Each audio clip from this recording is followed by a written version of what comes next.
Hello and welcome to the Career Speakeasy, a casual, fun, and irreverent place to share ideas about career development, the world of work, and life in general. I'm your host and proprietress, Kelly Nottingham. Growing your career should not be boring. So come on in, pull up a chair, and pick your poison. Hello, everybody, and welcome to our follow-up episode on mentoring. And this episode is actually about the mentoring side of the equation.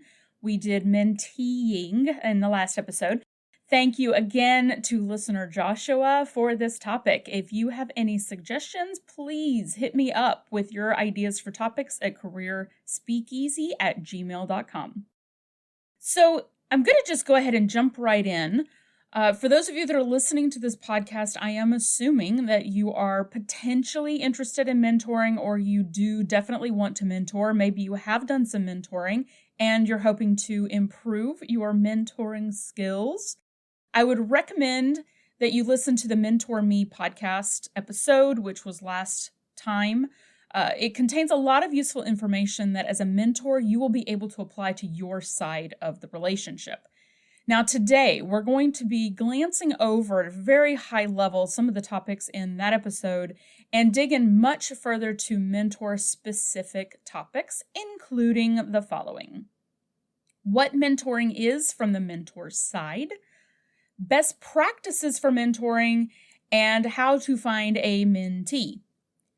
Now, in the last episode, I talked very briefly about the difference between coaching and mentoring. These words get thrown around a lot.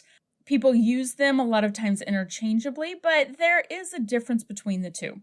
So coaching is a third-party person, a blank slate person who can talk through ideas with someone, challenges that someone may be having, and give an outside perspective to help someone see something in a different way, maybe help to develop a plan and provide accountability. A coach may or may not have experience in the specific skill set or field of interest that that person is coming to them to talk about. Mentoring, however, while it does have some overlap as far as helping to devise plans and provide accountability and giving some different perspective, a mentor is someone with experience in the skill set or the career or the role that the mentee is interested in learning more about. So there is a bit more of information sharing from the mentor's side because the mentor has information and experiences to share, and the relationship is more about the mentor helping to guide the mentee and giving some feedback on the mentee's progress on their goals versus just being that sounding board that a coach would be. Now, in the mentee episode, I talked about the two biggest issues that I tend to see with mentoring relationships, and these are especially relevant for you as a mentor. So we're going to look at these just very quickly, and then we're going to jump into really the best practices of mentoring. So the two biggest issues are, one, the mentee expects for the relationship to somehow magically solve their problems and challenges with them not having to do a whole lot. And this should be a relief to those of you who want to be mentors. It's not designed to do that. The mentee should be driving the relationship. The mentee should be driving progress, and the mentee should be making the primary efforts to get the relationship up and running and working successfully. The second biggest issue that I see is that the mentee will have little clarity on what it is they actually want to accomplish. The clarity on the goal is really what drives the entire relationship. So we're going to be talking about that from the mentor's perspective if you have somebody coming in who may be dealing with that. But first, I would like to ask you some big, deep reflection questions to get started. Number one, why are you really interested in mentoring in the first place? What do you hope to get out of a mentoring relationship? Now, that's a question that we often don't ask ourselves when we're entering into a mentoring relationship or we're thinking about getting into a mentoring relationship. You should also be getting something out of this relationship. So what is that you hope to get out of it? Is it to help someone? Is it to learn to improve your leadership skills, your listening skills? Is it to develop talent within your company or industry? Is it to help underrepresented individuals in your company or industry? Is it to feel like an expert? Is it to create a little army of mini-me's that will, basically carry your message forward? We're going to be talking about that a little bit. Those of you who may be in the back of your mind thinking, I want to be the guru on the mountain. That really isn't necessarily the best way to approach mentoring. So we're going to talk about that. Now, in the last episode, we discussed the four most common mentoring goals. These can be to learn more about a specific career, learn more about a team or company, like how to navigate politics within the organization, for example. It can be to develop in a new skill set, either soft skills or hard skills, or it can be to get feedback from the mentor. I want to add a huge important layer on top of this, though. The mentor has an additional role on top of any of those four types of goals for the relationship. It's an often unspoken one, but it is critical. It is identifying derailers. So these are issues that a person may not be aware of in themselves that may be impacting their career. So let me give you an example of what a derailer would look like. Years ago, I worked with someone who came to me who had wanted to be promoted in his role, and he was getting passed over repeatedly for the role, and unfortunately was not getting good feedback from the leadership team on why he was not being promoted into a leadership role. So he came to me to ask for some help and some guidance. So as we started talking and I was asking what he thought might be behind this situation, so I could get a kind of clearer picture of his perspective, he thought that maybe it was that he had most of the skill sets to be a successful leader, but maybe he wasn't advocating for himself very well, and that the leadership team just wasn't seeing that he had the skills that he needed to be in this leadership role, and therefore were passing him over. Now, as I had worked with this person and had talked with this person quite a bit, and so I actually saw a derailer very early on because it was literally written all over his face. Now, I am trying to keep this as family-friendly as possible, so I will use an abbreviation for this, and for those of you who need to look this up, you can look this up online. You might not want to do it on your work computer, though. It's called RBF, and it means resting face. So this is a look that some people have when their faces are just very relaxed. The best way I can describe it is they look like they're smelling something unpleasant. And so they have that downturned mouth, maybe frowning eyebrows and kind of a crinkled nose, and just generally just looks very dour, very grumpy, and very negative. He did not realize that this was the expression that he carried around on his face most of the time. He had a look all the time that he was angry. Whether or not he actually was a totally different question. Whether or not it had anything to do with his skill set was really honestly irrelevant. But the fact was that he had a reputation that he was not an easy person to work with. And I think the vast majority of that was simply because of the facial expression that he had most of the time. Now, it sounds like something really small. It sounds like something so trivial, but this was in fact impacting his career progress because people in meetings would be talking about a topic and they would glance over and see him scowling and avoid asking questions, avoid reaching out, avoid involving him because they were reading from his facial expression negativity and disapproval. And so they just pushed him out of the way of being in consideration for a leadership role. Now, whether or not this is right or wrong, I'm not even going to get into that question because it's not okay to judge people on their looks. It's not okay. And we can talk a lot about that. I actually have an episode coming up that will address some of that. But the fact is, this was a derailer. He needed to get feedback on this so that he could understand that there was something that he could do to potentially help his reputation within the organization, and that was to monitor his facial expressions. So you can see with these types of underlying issues that may bubble up as you start to get to know a mentee, that these require a tremendous amount of emotional intelligence, trust between the mentor and mentee, and clear and direct conversation about the types of guidance and feedback that will be given.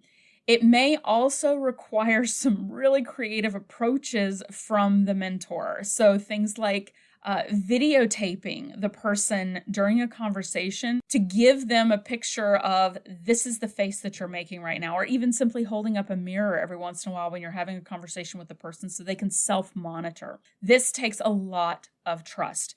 And this level of mentorship is something that is often not appreciated by people who are getting into mentoring, who may not be aware that honestly, this is the kind of stuff that sometimes people need to be mentored about because they may not see that they have these issues, but these are the things that are really holding them back.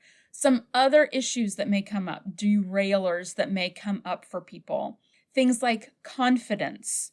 We see, particularly with women, a tendency to apologize for things that are not their fault.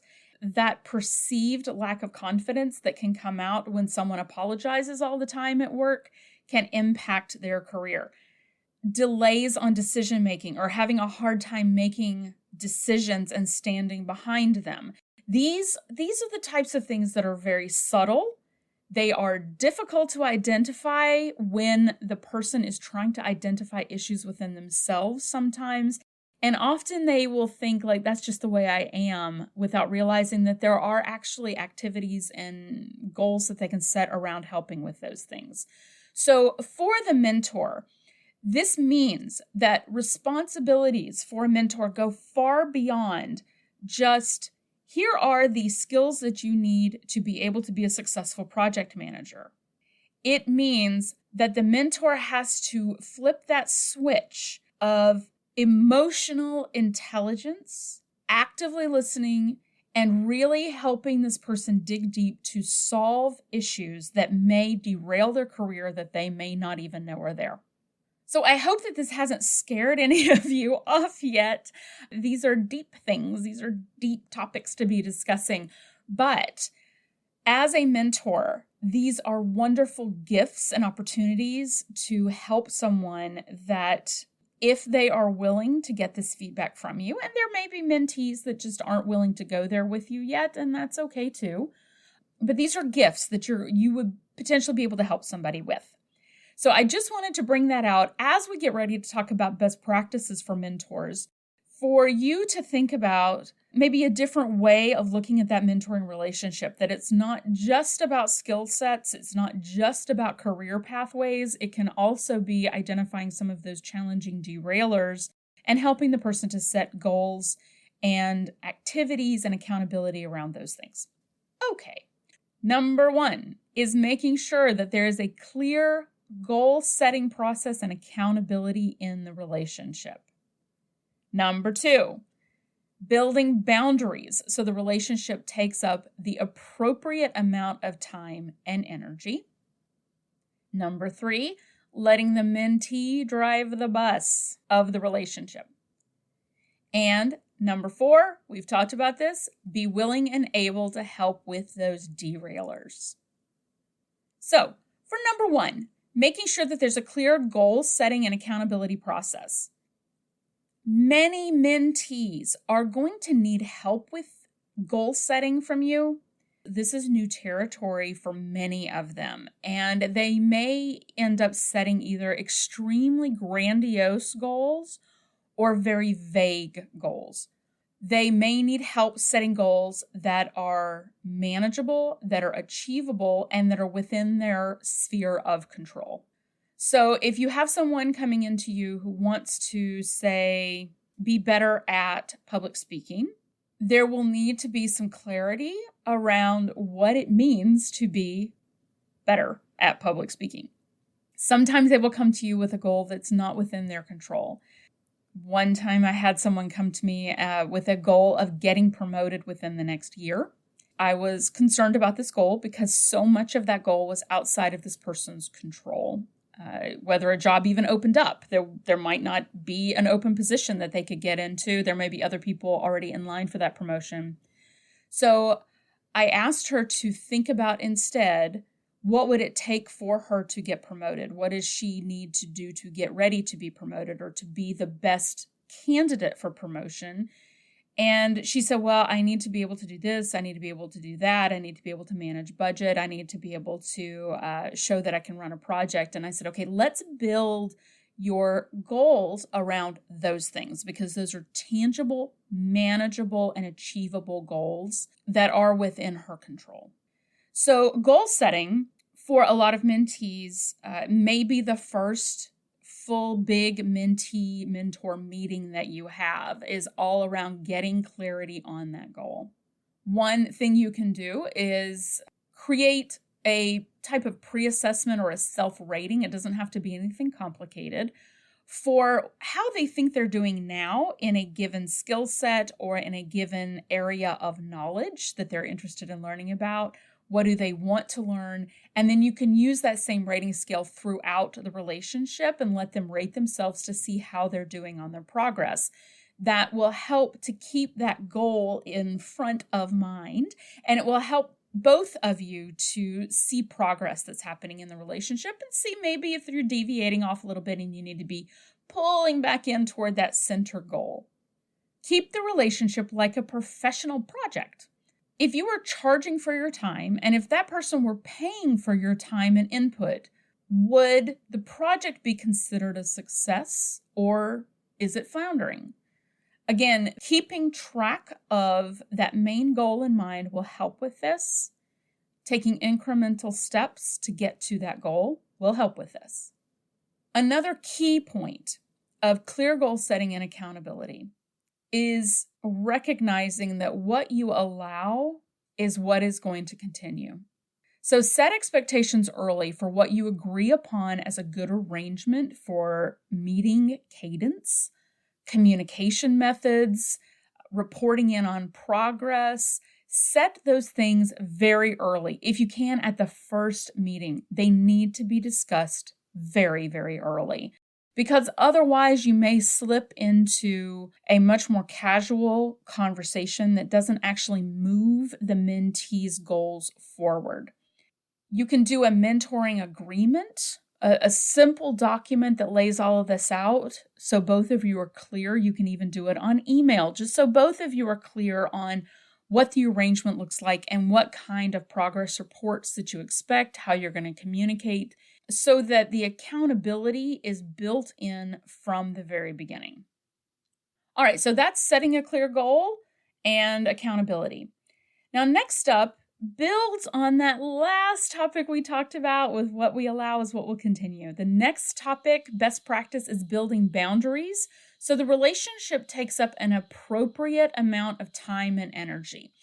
I am talking to you, helpy helpersons, listening to this. Those of you who tend to overgive, we're going to talk about some ways for you to rein that in a little bit and keep this a healthy, balanced relationship.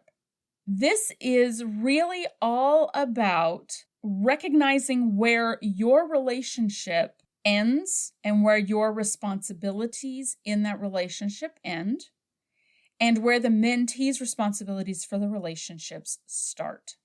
Setting expectations and boundaries at the very beginning is going to make sure that further on it is easier to have conversations if those boundaries start to be broken. Now, I say this not as a negative, but because a lot of mentees are very enthusiastic about being in a mentoring relationship, they will sometimes overstep boundaries if you are not clear from the very beginning that this is where my boundaries are, this is the time I can dedicate, and this is the way that, we need to work together. It may not be that they're intentionally trying to be like a time vampire on your life, but with their enthusiasm sometimes can come a creep of time taking and energy taking from you. Start with more spread apart meetings to begin in the relationship. And if you need to close the gap in timing as needed, you can do that as the relationship progresses. If you start with a zillion meetings on the calendar and they're every week or every other week and it becomes burdensome, it is much more difficult to pull back on those relationships than it is to schedule them a little bit further apart and add them in as needed as the relationship goes along. So schedule sparingly at the beginning and know that as needed, you can always add more meetings in or add phone conversations in, but it doesn't create this automatic burden on your calendar. Be clear about how long it takes to respond to emails or calls or meetings outside of your regular meeting cadence. So if you have someone who wants to text you frequently, or you have a mentee that reaches out to you on chat and expects a response right away, it can become a burden for you. So be clear about how long it's going to take you to get back to them if they're communicating to you outside of your regular meeting cadence. Again, hopefully this won't happen very often, but in rare instances, you do see this come up. Next up, remind yourself that you do not own this person's success. You can guide them, you can support them, but they have to do the work themselves.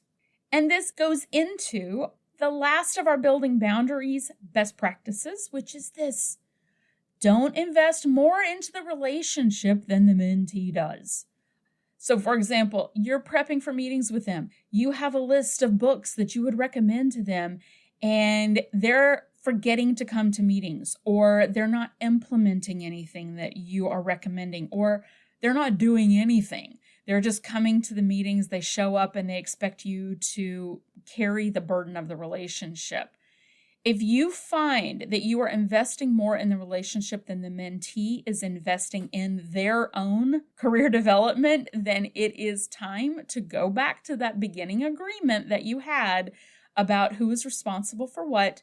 And if things don't turn around, it may be a time to just end the relationship. Now, Helpy Helpersons, I'm especially talking to you here, because if you are investing more time and more energy and more thought into their career than they are investing into their career, that mentoring relationship is unhealthy. And frankly, it's not benefiting either of you. All right, our third of our best practices for mentoring is to let them drive the bus. This builds on the last one we were just talking about. You don't own their success. You also do not own the path they take to that success. This can be for our Helpy Helpersons. It can also be for our expert guru on the mountain types who want to dictate what needs to be done. So here are some questions to ask yourself if you aren't sure that you are letting them drive the bus or not, or if you're trying to take over that driver's seat. How much do you listen in the mentoring meetings? Who talks first when the meetings start? Do you have a clear understanding of what this person wants to accomplish and what they're currently working on? If not, you need to ask more questions and listen. Active listening is one of the most useful skills that a mentor can get out of a mentoring relationship. And if that is a challenge for you, that can be your growth point for this relationship, is that you are going to improve your active listening skills. Next, are you making assumptions about this person's skill level by comparing it to your own? And are you making assumptions, therefore, about what it takes to be successful in the field or skill set based solely on your own skill levels or your own approach to the work? Insistence on there being only one way of doing things is an absolute motivation killer for most people, and it can drive people away from pursuing the goal completely. So, as an example, one of my dearest work colleagues is an introvert. He is a professional trainer and speaker, and he does a phenomenal job. I am an extreme extrovert. We approach our work in very different ways, but we are both successful in what we do. If I made the assumption that all public speakers needed to be very extroverted, it would immediately rule him out from being able to do the work that he wants to do and that he currently does exceptionally well. Vice versa, if he assumes, well, you have to be a good introvert to be able to do this type of work, then I, as an extrovert, would say, well, I guess that's not for me. I might as well find something else to do. So be aware that as a mentor, your words mean a lot. So use them with care. If you are making assumptions about whether or not this person will be successful based on the skill sets that you have and that they may not have, you may be dampening their enthusiasm or completely crushing their motivation to try to build those skills or to go into a career that you may say to yourself, oh, they're not cut out for that because they're not like me. Those assumptions can be eye-opening when you start to ask yourself those types of questions. Am I trying to make a mini-me because I assume that that's the only way to be successful in the field that I have chosen? Now, that's what I mean by not owning their path. You can help them, you can open their eyes, you can pull the blinders off and help them see outside of their current situation or their silos and help widen their perspective. But if you are widening their perspective only to narrow it back into your perspective, you may not actually be helping them as much as you think you are. Now, our fourth best practice for mentors is to be willing and able to help with derailers. Is your goal in this mentoring relationship to be liked personally, or is it to help the person? If you are focused on being liked in the relationship, you are going to have a harder time talking to them about derailers. If you are approaching the relationship from that professional perspective of, I am here to try to help this person see a different way of looking at things, identify some challenges that they may have, you're going to be able to really address some of these derailer issues a lot more easily. Have an agreement on goals at the very beginning and be open about discussing how the relationship will work. This can help a lot to build in that level of trust. You can actually talk to them about the fact that you are going to be looking for some of these derailers. And as you see them, you're going to bring them up because you want the person to be successful. That can help to alleviate some of the anxiety around bringing up these topics for the mentor and hearing about these topics on the mentee side. You're going to need to use your emotional intelligence a lot. Listen, ask questions, empathize, and put yourself in the other person's shoes, and look for those root causes that may be underlying the issues. One way that is really effective of doing this is to ask them about their past work history, maybe past challenges that they've had, and past successes that they've had. Get them to tell you stories about their work history.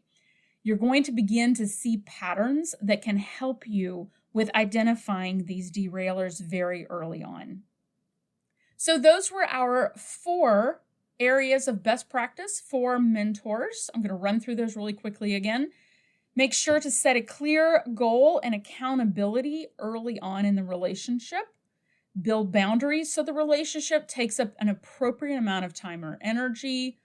Let them drive the bus, and that includes owning their own path. And be willing and able to help with derailers. So, after all of this conversation, let's say that you are still interested in finding a mentee. There are multiple ways of going about this. You do not have to just sit there and wait for someone to walk past you and say, hey, I'm looking for a mentor. Are you willing to mentor me? Make yourself available to meet with people who may be interested in mentoring, such as a professional association, an employee resource group at your organization that may be interested in career development. You can talk to your HR or talent development group at your organization, peers and leaders where you work or in your professional community to let them know you're interested in mentoring so they can keep an eye out for you and potentially refer people to you. Be visible within your organization and community as much as you can. A lot of alumni associations are actually creating mentoring partnerships so that you can say, I'm interested in mentoring on these topics or these skill sets or this industry, and they can help pair you up with someone who is interested in being mentored. Be conscious about branding yourself as someone who, 1, knows about things you're comfortable mentoring about, either roles or skill sets or industries, and 2, that you're actually a nice, approachable person who's interested in helping other people. You can demonstrate this simply by asking curiosity questions about other people. Let them know that you're a person who likes other people and is interested in helping other people. All right, so now that we've covered a lot about being an effective mentor, it is time for last call. So why are you potentially interested in a mentoring relationship? What's in it for you? It's a good practice to define what you want to get out of the relationship yourself, whether it's growing your own skills, giving back to your community, whatever the case may be. But being clear about what you're looking for out of the relationship can help get your mentoring off to the right start. Have you ever had a mentor yourself? And have you had a good quality mentoring relationship yourself? If not, consider finding a mentor of your own at the same time. This not only will help you see best practices, hopefully, in mentoring, but will also give you a different perspective by being on the mentee side of the relationship, and will help give you some ideas for how you can help guide your mentee to be successful. And our last piece of last call, make a list for yourself on what you would feel competent mentoring someone in. It doesn't have to be a comprehensive list. It doesn't have to limit you as far as, well, I can't mentor outside of these things. But it can help you clarify where to look for a mentee if you know what it is that you're comfortable mentoring in.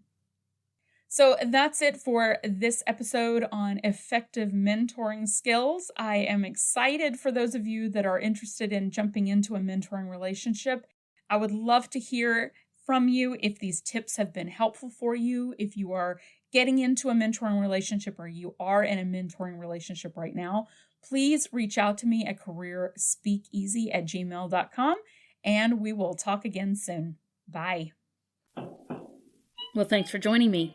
If you have suggestions, feedback, or just something random you want to share, email me at careerspeakeasy@gmail.com, and come visit again soon. Cheers.